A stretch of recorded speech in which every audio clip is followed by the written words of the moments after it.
News 24 पर इस वक्त की बड़ी खबर। गुजरात राज्यसभा चुनाव की काउंटिंग पर अब भी सस्पेंस बरकरार है।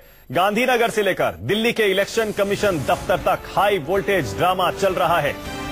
आपको पता ही होगा, अगर आप टीवी देख रहे हैं या सोशल मीडिया के जरिए आप इस खबर पर नजर बनाए हुए हैं कि कांग्रेस के दो बागी एमएलएस के वोट को लेकर सारा का सारा विवाद खड़ा हुआ है।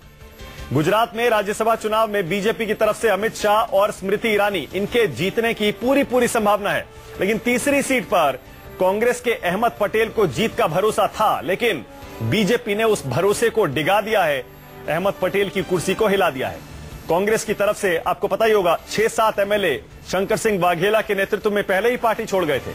उन्होंने बीजेपी उम्मीदवार के पक्ष में वोट किया है, लेकिन अब कांग्रेस के इन 7 बागी एमएलए में से 2 के वोट को लेकर सारा विवाद खड़ा हो गया है। कांग्रेस कह रही है कि इन 2 बागी एमएलए ने वोट डालने से पहले अपना बैलेट पेपर बीजेपी के नेता अमित शाह को दिखा दिया और तकनीकी आधार पर, क्योंकि कानून ऐसा कहता है, नियम ऐसा कहता है, ये 2 वोट रिजेक्ट होने चाहिए, कैंसिल होने चाहिए। बीजेपी कह रही है कांग्रेस ने अपनी शिकायत, अपनी आपत्ति चुनाव की प्रक्रिया पूरी होने के बाद दाखिल की है, इसलिए अब वोटों की गिनती जल्दी शुरू होनी चाहिए। आलोक शर्मा यहां कांग्रेस से स्टूडियो में है, बीजेपी से सुधांशु मित्तल हैं और चुनाव आयोग के दफ्तर के बाहर रमन कुमार मौजूद हैं। आलोक जी, क्या वजह है? आलोक जी, मैं बार बार ये पूछ रहा हूं और समझ नहीं पा रहा हूं, आपने भी एक सीट को लेकर इतनी ताकत लगा दी है। जाहिर है मूंछ की लड़ाई तो आपके लिए भी है और साथ ही साथ ये संदेश जो जाएगा अगर अहमद पटेल हार गए गुजरात में और देश भर में, उसका डर भी आपको सता रहा है, इसीलिए पूरी ताकत लगाई है। देखिए, चुनाव में लोकतंत्र में हार और जीत होती रहती है, लेकिन अगर विपक्षी दल अपनी सत्ता के अहंकार में और संवैधानिक संस्थाओं को अपनी ताक पर रखकर अगर जीतता है तो हमें लोकतंत्र को बचाने के लिए लड़ाई पूरी ताकत से लड़नी पड़ी। अभी सुधांशु जी ने कहा कि ऐसा कोई मुझे उदाहरण नहीं मिला। मैं तारीख बता देता हूं, 11 जून 2016 को रणदीप सुरजेवाला जी का वोट इसी वजह से कैंसिल हुआ था। दूसरी चीज, बार बार कह रहे हैं उसी समय पर क्यों नहीं हुआ, उसी समय पर हमारे इलेक्शन एजेंट ने पूरी ताकत के साथ वहां पर विरोध दर्ज किया, लेकिन वहां पर सुनवाई नहीं हुई। और उसके 10 मिनट के बाद अशोक गहलोत साहब जो गुजरात के प्रभारी हैं, उन्होंने आकर मीडिया से भी बात की। मैं समझता हूं जिस तरह से लोकतांत्रिक प्रक्रिया में विरोध दर्ज किया जाना चाहिए वो दर्ज किया गया, लेकिन उसके बाद जब कोई कार्रवाई नहीं हुई तब हमें इलेक्शन कमीशन जाना पड़ा। और आज जिस तरह से केंद्रीय मंत्रिमंडल वहां पार्क में खड़ा होकर इलेक्शन कमीशन का मजाक उड़ा रहा है, ये भारतीय लोकतंत्र में इतिहास में कभी नहीं हुआ। चलिए ठीक है, सुधांशु जी 1 सेकंड में आ रहा हूं, मुझे पता है आप अपनी तख्ती दिखाएंगे, अब मेरी बारी है। 1 सेकंड में आ रहा हूं, तख्ती मत दिखाइएगा, 1 सेकंड में आ रहा हूं। भूपेंद्र सिंह अहमदाबाद से मेरे साथ जुड़ गए हैं। भूपेंद्र, क्या चल रहा है वहां पर, जरा बताइए, आपको क्या खबर मिल रही है? कांग्रेस और बीजेपी के खेमों में कितना विश्वास है कि उनको जीत के लिए वोट मिल गए? देखिए, दोनों ही पक्ष अपनी जीत के दावे कर रहे हैं, लेकिन बीजेपी पूरी तरह से अस्वस्थ नजर आ रही है। यहां तक मैं बता दूं कि बीजेपी का यहाँ का जो मुख्यालय है वहां पर उनके तमाम कार्यकर्ताओं को भी बुला लिया गया था जश्न के लिए, लेकिन उसके बाद जिस तरह से ये शिकायत हुई, अब तमाम निगाहें जो है वो दिल्ली की तरफ है। लेकिन उसके बावजूद यहाँ पर गांधीनगर के इस सचिवालय में स्वर्णिम संकुल 2 के अंदर तमाम आला नेता जो है वो मौजूद हैं और इंतजार हो रहा है कि कब यहाँ पर वोटों की गिनती शुरू होगी और चुनाव परिणाम जो है वो सामने आएंगे। दोनों ही पार्टियां जो है अपने अपने जीत के दावे कर रही हैं, लेकिन गिनती के बाद ही पता चल पाएगा कि आखिरकार नतीजे क्या निकलते हैं। एक खास बात जो दो लोगों के वोटों पर है, जेडीयू के जो विधायक हैं उनके और एनसीपी के जो विधायक हैं उनके ऊपर बीजेपी पूरी तरह से ये दावा कर रही है कि भले ही उन्होंने मीडिया में जाकर ये कहा है कि उनके वोट जो है अहमद पटेल को मिले हैं, लेकिन बीजेपी को ही उन्होंने वोट दिया है। हालांकि ये स्थिति तब स्पष्ट हो पाएगी जब चुनाव की वोटों की गिनती जो है वो होगी और उसके बाद नतीजे सामने आएंगे। बहुत दिलचस्प बात आप बता रहे हैं, बहुत ही दिलचस्प बात भूपेंद्र बता रहे हैं। और आलोक जी, मैं थोड़ी देर पहले आपसे यही पूछ रहा था,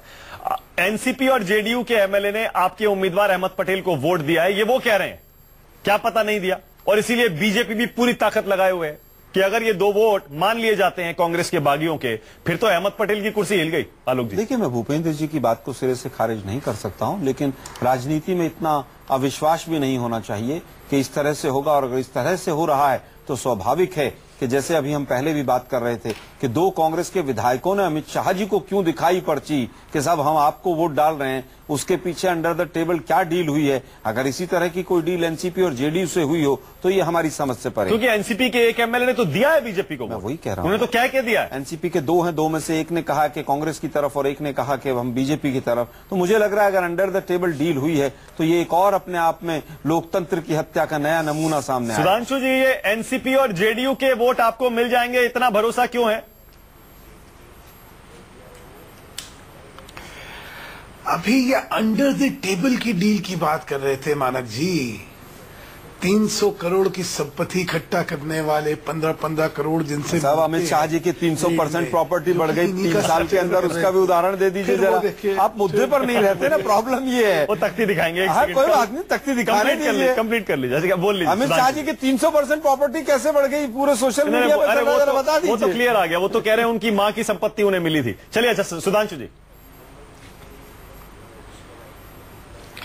आपने देखा कि कितनी बौखलाहट हो जाती है आलोक जी को जहां इनके कुतर्क चालू हो जाते हैं। हाँ। इसलिए ये चाहते किसी को बोलने नहीं देना। आज तक मैंने कभी रोका इनको बोलने के। चलिए आपको जो कहा आगे चलिए, दूसरे की बात सुनने की हिम्मत रखी, लेकिन हिम्मत नहीं।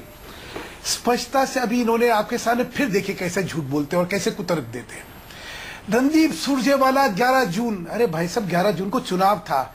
मैंने कहा कौन से ऑर्डर में ये लिखा हुआ है कि उनका वोट जो है निरस्त हुआ था दिखाने के लिए। और अगर आप ही की बात को बड़ा करता हूं, क्या उनका वोट, अपना वोट किरण चौधरी को दिखाने के लिए निरस्त हुआ था?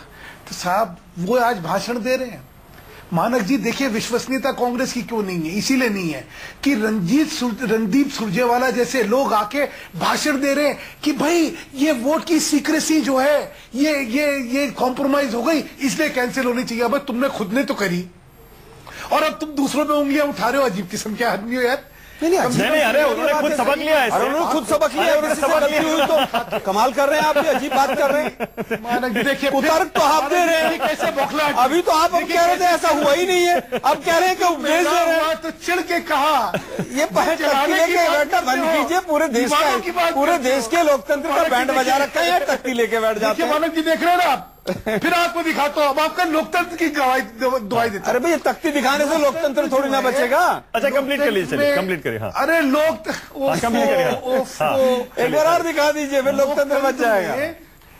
गुजरात की जनता जो है बाढ़ के प्रभाव में है, वहां पे सफर कर रही है और इनके विधायकों को ये बेंगलुरु में गुलछर्रे उड़वा रहे हैं। क्या इस तरह की शब्दावली आपके? देखिए उम्र का तो कम से कम लिहाज कीजिए, आप इनके वरिष्ठ नेता हैं। देखा मानक जी देखिए करूंगा तो अच्छा नहीं लगेगा। खुली वैसे इनके कैसी चिड़ मची, कैसी बात नहीं है ना। अच्छा एक सेकंड, आप जिस तरह की शब्दावली का इस्तेमाल कर रहे हैं, ये बहस और के दर्शक देख रहे हैं। आलोक जी, सुधांशु जी हल्कापना क्यों दिखा? सुधांशु जी बहस चलती रहेगी, आप दिखा रहे हैं जिस तरह की शब्दावली का ये बहस चलती रहेगी। मैं भूपेंद्र के पास जा रहा हूं। गुलछर्रे कर दूंगा और इसके आपके साथ शब्दावली का इस्तेमाल कर रहे हैं। भूपेंद्र के पास आपके जैसे व्यक्ति में जिसमें इतनी सहनशीलता नहीं है, जिस तरह की शब्दावली आप इस्तेमाल कर रहे हैं, बिल्कुल दर्शक को इस समय हम ये बताना चाहते हैं कि इस समय क्या चल रहा है।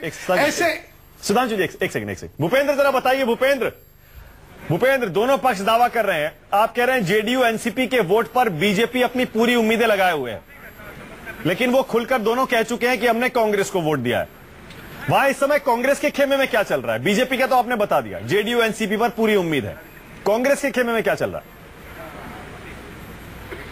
देखिए, कांग्रेस की बात करें तो उनकी गिनती बिल्कुल साफ है। 43 वोट, जो 44 में से 43 वोट जो हैं वो उनको मिले हैं। करम सिंह मकवाणा जो है वो 1 वोट क्रॉस वोटिंग हुई है। इसके अलावा उनको जो 2 वोटों की और दरकार थी, जिससे वो दावा कर रहे हैं कि जेडीयू का उनका वोट और एनसीपी का वोट वो उनको मिला हुआ है। तो ये 45 की गिनती उनकी जो है वो पूरी हो जा रही है। तो कांग्रेस अपनी जीत का पूरी तरह से दावा कर रही है। इसके अलावा हिम्मत सिंह पटेल जब यहाँ आए थे तो उन्होंने ये भी कहा था कि बीजेपी के अंदर से भी कोई क्रॉस वोटिंग हुई, लेकिन ऐसी कोई बात अभी फिलहाल सामने नहीं आई है।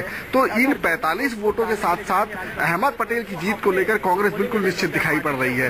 लेकिन ये जब गिनती हो जाएगी उसके बाद ही सामने आएगा, क्योंकि जेडीयू के वोट और एनसीपी के वोट जो है अभी भी असमंजस की स्थिति में डालने वाले हैं। हालांकि कहा यह जरूर जा रहा है कि वो वोट अहमद पटेल के लिए है, लेकिन सच्चाई क्या है ये नतीजों के बाद ही पता चलेगा। इस बीच कांग्रेस के नेता आरपीएन सिंह कह रहे हैं उन्हें कानून पर भरोसा है।